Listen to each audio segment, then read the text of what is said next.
4 મેના રોજ જમ્મુ અને કાશ્મીરમાં પૂંછમાં એરફોર્સના કાફલા પર હુમલો કરવામાં આવ્યો હતો, જેમાં એક જવાન કોર્પોરલ વિકી પહાડે શહીદ થયો હતો. અન્ય 4 સૈનિકો ઇજાગ્રસ્ત થયા હતા. ત્યારે સોમવારે સેનાએ હુમલામાં સંડોવાયેલા આતંકીઓના સ્કેચ જાહેર કર્યા છે. આ ઉપરાંત આતંકીઓ પર 20 લાખ રૂપિયાનું ઇનામ પણ જાહેર કરવામાં આવ્યું છે. સૂત્રોના જણાવ્યા અનુસાર હુમલાના સંદર્ભમાં પોલીસે આશરે 20 લોકોની પૂછપરછ માટે અટકાયત કરી છે.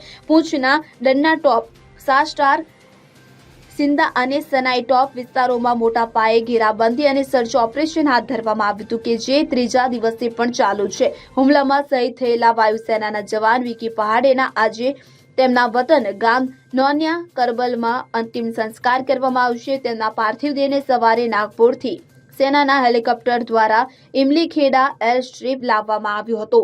ગાર્ડ ઓફ ઓનર આપ્યા બાદ મૃતદેહને પારસિયા રોડથી નોરિયા કરબલ ખાસ વાહનમાં લઈ જવામાં આવ્યો હતો. Bureau report CN24 news. હવે જુઓ દેશ દુનિયાની તમામ ખબરો તમારી આંગળીના ટેરવે.